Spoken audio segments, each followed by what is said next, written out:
Os jornais desta manhã publicam copioso noticiário sobre a visita do senhor presidente da República ao meu estado, sobre o discurso ali pronunciado por Sua Excelência e sobre as declarações por ele apresentadas durante a entrevista coletiva que concedeu à imprensa mineira. Na primeira parte do seu discurso, o que existe de fundamental é o autoelogio das obras realizadas pelo seu governo em benefício da terra e do povo de Minas Gerais, servindo-se da técnica habitual da autopropaganda, servindo-se do estilo peculiar aos ditadores e aos espíritos de formação ditatorial, aos personalistas e aos crentes que os benefícios do governo são devidos à pessoa do seu chefe. Enumera Sua Excelência uma série de medidas administrativas promovidas em seguimento a determinações da Constituição e das leis.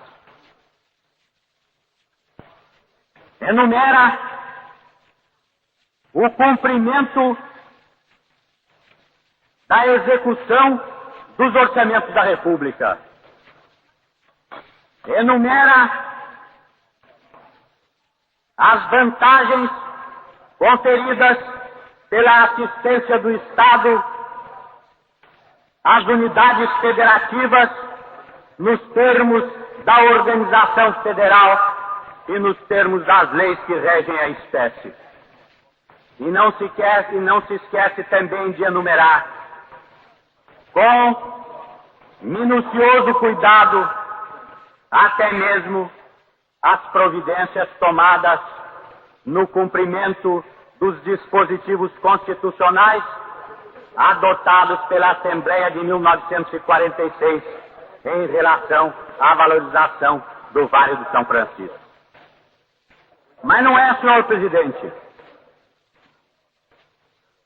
preocupado em colocar nos seus devidos termos esse rosário de autoelogios com que o senhor presidente da República, na ausência do DIP, transformou-se no DIP de si mesmo.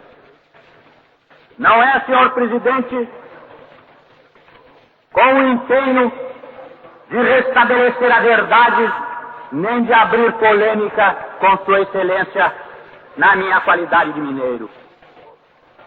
Não é mesmo preocupado com a ideia de opor a essas fugazes, a essas mendazes declarações, aquelas realidades por todos nós conhecidas, aqueles episódios de humilhação e de vergonha, aqueles anos de opróbrio e de esmagamento que fizeram da outrora gloriosa província de Minas Gerais o reduto de todas as ambições e o pasto de todos os excessos da política getuliana. Meu propósito é outro. Prefiro analisar o discurso de Sua Excelência naquilo em que mais diretamente se relaciona ele com os assuntos da hora, com os problemas do dia, com as paixões que atraem a atenção do povo brasileiro. Desejo respigar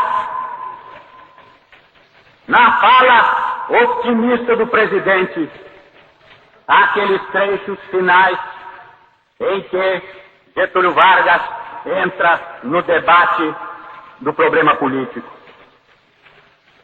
Ali diz Sua Excelência com todas as letras de cada palavra e com todas as palavras de cada frase. Ali diz Sua Excelência, o auge da tranquilidade e com absoluto desprendimento, que existe da parte do povo brasileiro, que ele confunde com a oposição, um propósito de gerar confusão pela mentira, acrescentando que a objurgatória, a mentira e a calúnia não conseguirão abater o seu ânimo. 2 vezes é repetida a palavra mentira. 2 vezes arremete o presidente contra a justiça dos seus acusadores, tratando-os de invencionistas e de caluniadores. Senhor presidente, há uma versão histórica, há pelo menos uma tradição legendária que declara que no momento em que a maior justiça se encontrou com a maior injustiça, e no dia em que o erro supremo se defrontou com a suprema verdade, que neste dia o juiz, o interessado na justiça, o representante do poder estatal, que era Pôncio Pilatos, em face da perturbadora fúria, em face do transviamento das multidões arrebatadas, esquecendo-se dos deveres morais que incumbiam a sua pessoa e dos mistérios políticos que incumbiam ao seu cargo, respondeu a uma advertência com essas palavras melancólicas. Mas o que é a verdade? Essa resposta tem sido inutilmente procurada pelos pensadores e pelos filósofos. O que é a verdade? Para cada um, ela se apresenta sob uma forma. Para cada espírito, para cada paixão, para cada interesse, para cada alma, para cada esperança, a verdade se reveste de roupagens enganosas. Mas ninguém jamais formulou esta pergunta em relação à negação da verdade. Ninguém disse jamais o que é a mentira. E ao senhor Getúlio Vargas, eu respondo que se não é possível saber-se o que é a verdade, é perfeitamente possível saber-se o que não é a mentira. Ele nos acusa de estarmos proferindo mentiras contra o seu governo. Ele investe contra nós, declarando que da voz do povo sai um clamor de mentira. E eu pergunto, será mentira a viuvez, o crime, a morte e a orfandade? Serão mentiras os corpos dos assassinados e dos feridos? Será mentira o sangue que rolou na sarjeta da Rua Toneleiros? Será mentira a presença dos órfãos abandonados pelo pai que os devia assistir? Será mentira a viuvez lutuosa que outro dia assistimos, confrangida e ajoelhada na prece do perdão, na ausência do companheiro da sua vida? Será mentira que aquele velho político não saiba que este jovem herói tombou siderado pela arma dos assassinos?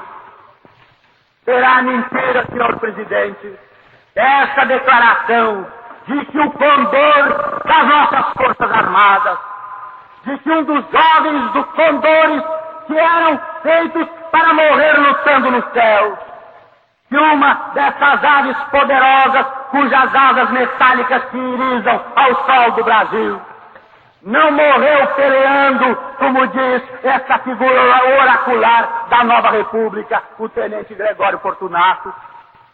Será mentira dizer-se que este jovem cordor, feito para morrer nos embates e para descer como um rastro de fogo pelo céu incendiado, não morreu peleando, morreu golfando, sangue generoso de mistura com a lama das ruas.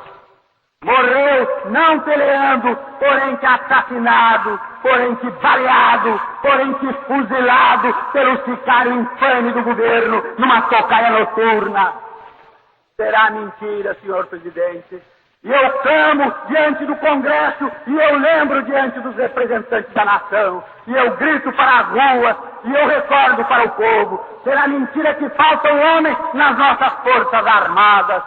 Será mentira que sobra uma viúva entre as viúvas do Brasil e que sobram órfãos entre as crianças brasileiras. Será mentira, senhor presidente. Será mentira a pedra que rola pelos despenhadeiros do descrédito. Será mentira o desprestígio das autoridades que vão de cambulhada com o fracasso da administração. Será mentira, senhor presidente, que os rios do descrédito e do opróbrio.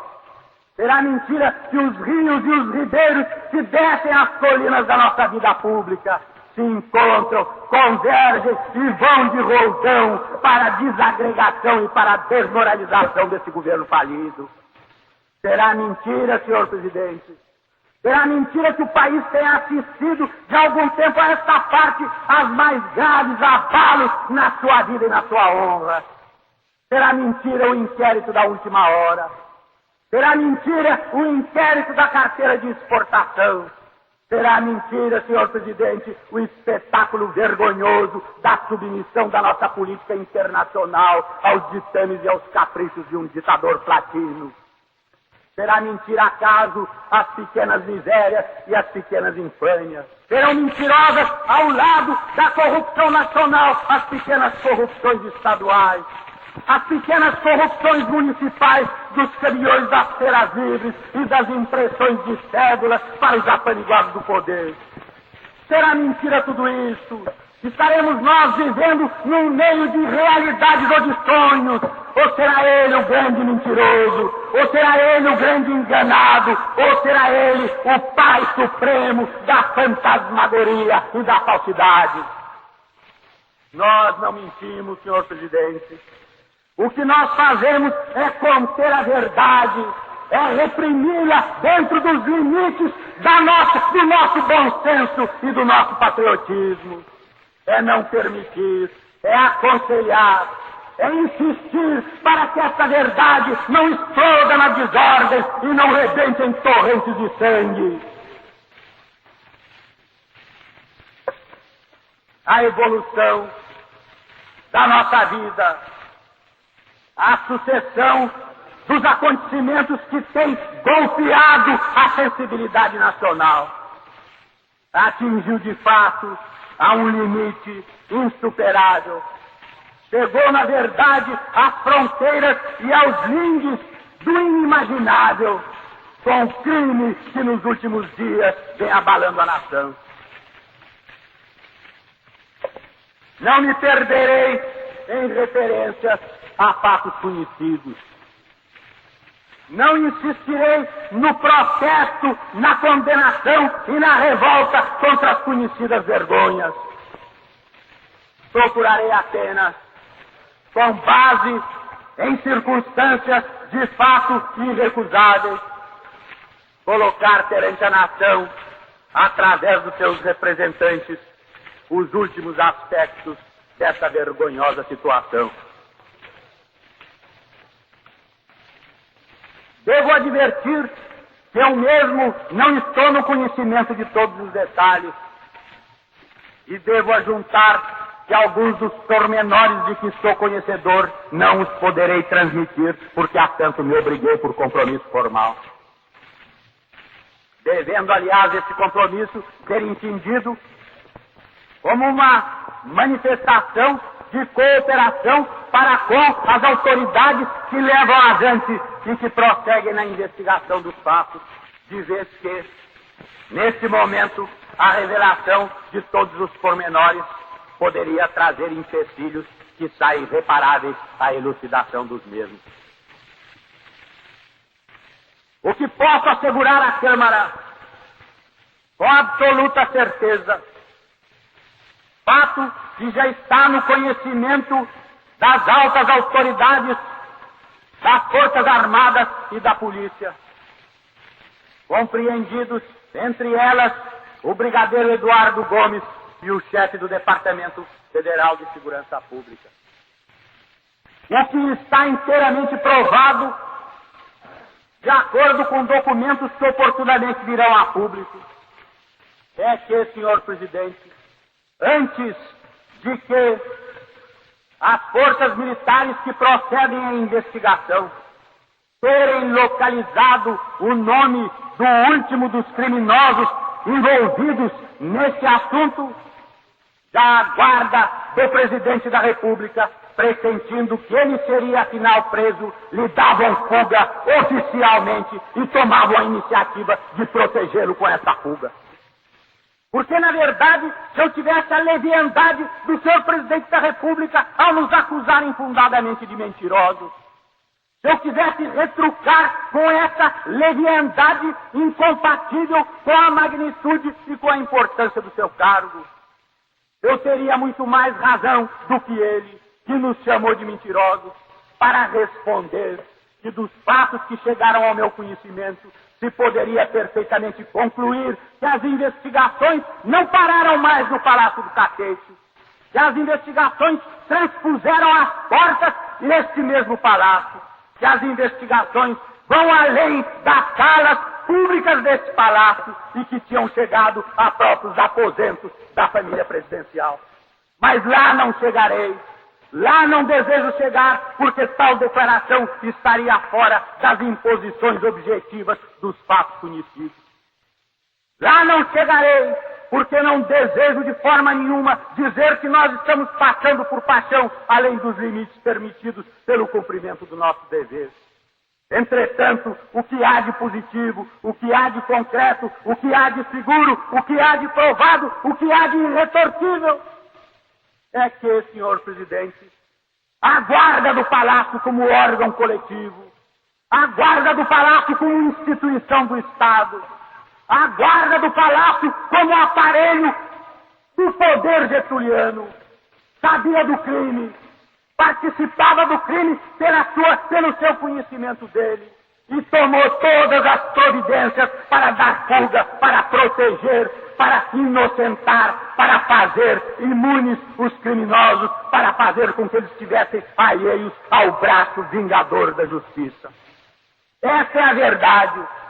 No domingo, na madrugada de domingo, altas figuras das nossas Forças Armadas estiveram no Palácio Presidencial, onde altas figuras do governo foram cientificados do nome de um dos criminosos, Climério de Tal. Este foi um assunto confidencial. Essa foi uma transmissão particular de indício que precisava ser esclarecido. No decorrer do dia do domingo, entretanto, João Valente, subchefe da guarda pessoal do senhor Getúlio Vargas, e homem, por consequência, que representava perfeitamente o espírito de equipe desta luzida corporação de bandidos. João Valente, senhor presidente, saía do Palácio do Catete e dirigia-se para a casa de João Soares. Como ele bandido, como ele ladrão, como ele, ou mais do que ele, guitarrista, emissionista de moeda falsa, chantagista e assassino. E na casa de João Soares, preveniu de que se alertasse, de que se cuidasse, porque as investigações cercavam o seu nome e porque o passo da justiça rondava a sua residência. Ficou demonstrada a presença de Valente em casa de João Soares, antes que o nome de João Soares fosse do conhecimento das autoridades militares que estavam se incumbindo do assunto. Já na segunda-feira, voltou Valente à casa de Soares. Ficou provada a presença de Valente à casa de Soares, instigando, dando-lhe os últimos detalhes, promovendo, enfim, as últimas providências para a sua fuga, que ocorreu na tarde de segunda-feira, entre 6h30 e 7 horas da noite. Portanto, senhor presidente, ficou demonstrado, ficou caracterizado, ficou indubitavelmente provado que a guarda do palácio, pela pessoa de um dos seus dirigentes, sabia perfeitamente qual era o outro criminoso cujo nome não tinha sido ainda trazido à tona do conhecimento das classes armadas. Esta é a declaração que, por enquanto, me incumbe fazer à Câmara dos Deputados, a pedido do advogado e do representante dos diretores dos jornais. Evidentemente que as mais graves ilações, que as mais sérias consequências, que as mais terríveis suspeitas podem ser tiradas dessa declaração de fato. Não irei ao ponto de tirá-las dessa tribuna. Deixo ao espírito de cada deputado, deixo à consciência de cada brasileiro a incumbência de ficar meditando sobre as terríveis realidades que hoje aqui foram expostas. Deixe, senhor presidente, que o assunto prossiga amadurecendo por si mesmo, a fim de que, mais cedo ou mais tarde, essas conclusões se imponham e essas suspeitas se robusteçam, para a desgraça nossa e para a vergonha do Brasil, sem perder, entretanto, a esperança. E eu digo para tranquilizar a minha própria consciência e para marcar a minha própria posição. Vossa Excelência, dá licença. Sem perder, entretanto, a esperança, que vejo, entretanto, desvanecer-se cada dia, que tais consequências não cheguem ao fim, que infelizmente todos nós prevemos e que, sinceramente, lastimos de prever. A parte do deputado Tristão da Cunha.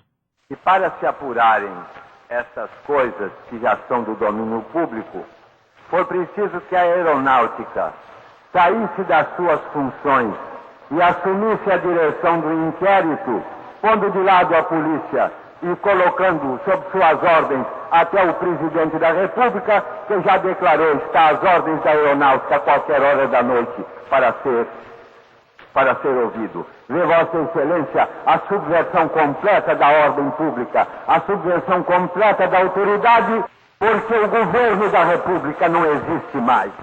Hoje são os moços da aeronáutica que estão dirigindo para a felicidade nossa o policiamento do Brasil. O deputado Afonso Arinos retoma o seu pronunciamento. Esse é um fato novo. Essa é uma verdade de hoje, que poderá, evidentemente, ser acoimada de mentira pelo presidente ou pelos seus apaniguados. Chegou mesmo essa noite, segundo informações que recebi, a ser declarada falsa a irradiação das notícias que ontem previam a declaração que aqui formulo. Mas, senhor presidente, não tive ainda tempo de ler os vespertinos desta tarde. Estou, entretanto, informado de que, nas páginas de um desses vespertinos, o Globo, já existe um desmentido ao desmentido. Já existe uma retificação à ratificação. Já existe, enfim, o punho da verdade na palavra de um dos oficiais da FAB que estão participando das investigações, desmentindo o desmentido que foi feito e reafirmando as verdades que foram desmentidas. Senhor presidente, nós não caímos tão pouco, nós da oposição nacional, e muito menos nós da oposição udenista, e ainda menos nós da oposição parlamentar udenista, nessa armadilha infantil, nessa manobra ingênua à força de ser idiota.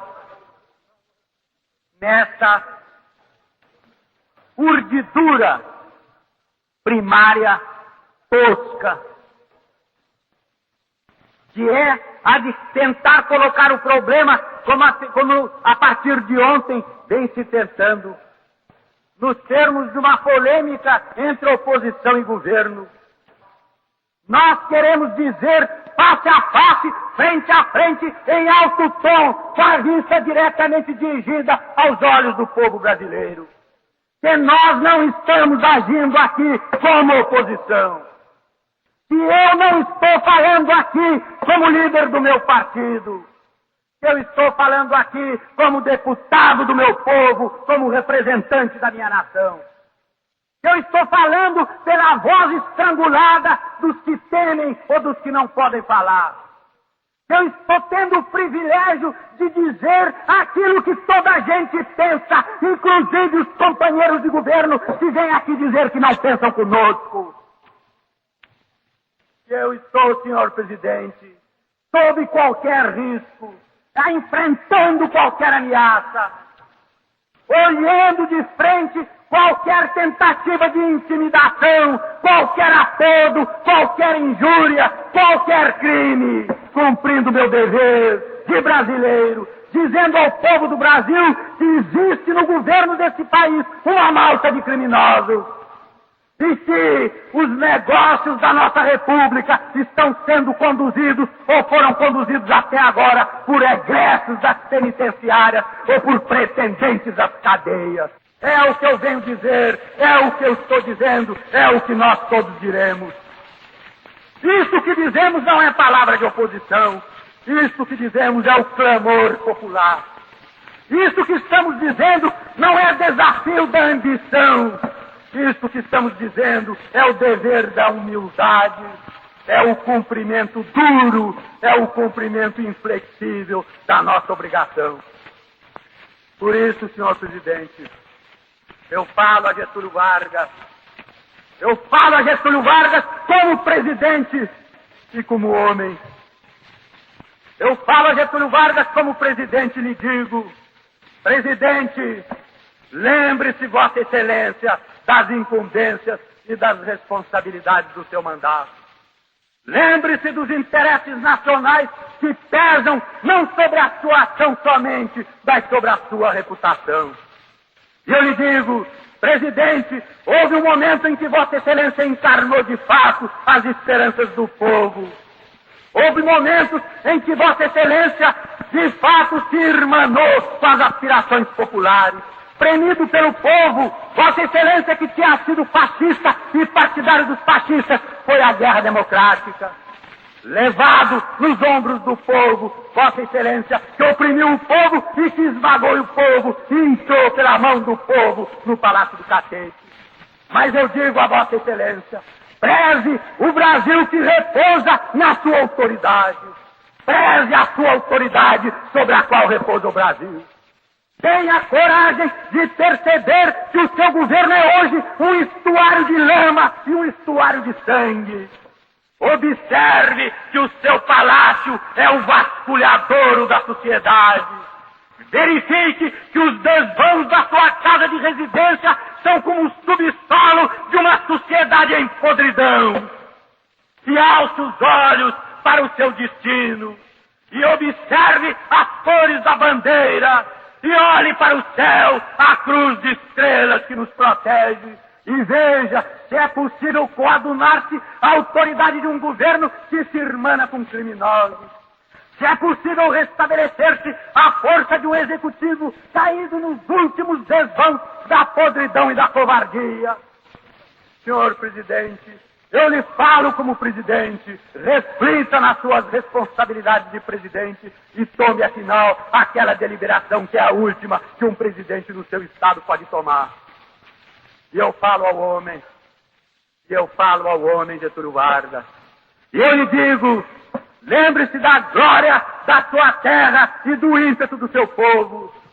Lembre-se da arremetida, da pionada solta e do tropel dos baguais pelas campinas heróicas do Rio Grande. Lembre-se do flotear dos ponchos e do relancear das lanças. Lembre-se do entrechoque e da poeira dos combates memoráveis. Lembre-se, homem, que no seu sangue corre o sangue de heróis e não se acumplicie com o crime dos covardes e com a infâmia dos traidores. E eu digo ao homem, é pai, tem filho e tem irmão, lembre-se das famílias, lembre-se de que se tem realmente o coração cordato e a alma cristã de que ontem falou, está sendo olhado e surpreendido pelo povo como um chileno gordo e pelado, risonho e com as mãos polpudas tintas de sangue. Lembre-se, homem, de que é preciso levantar o coração de homem. Lembre-se, homem, de que é preciso de dar esperança aos homens e às mulheres desse país. E eu lhe digo, homem, ponha bem alto o seu coração. E eu lhe solicito, homem, em nome do que há de mais puro e de mais alto no coração do meu povo. Lembre-se, homem, pela luz do céu. Lembre-se, homem, pelas folhas e pelas flores que começam a brotar nesse princípio de primavera. Lembre-se, homem, pelas igrejas da minha terra que ontem bateram os sinos contra a sua voz. Lembre-se pelos olhos azuis da irmã Vicência, que curva hoje com seus 80 anos no convento de Diamantina, rezando pelo bem do Brasil. Lembre-se, homem, pelos pequeninos, pelos humilhados, pelos asilados. Lembre-se, homem, pelos operários, pelos poetas. Lembre-se dos homens deste país e tenha a coragem de ser um destes homens, não permanecendo no governo, se não for digno desse governo que tão indignamente exerce.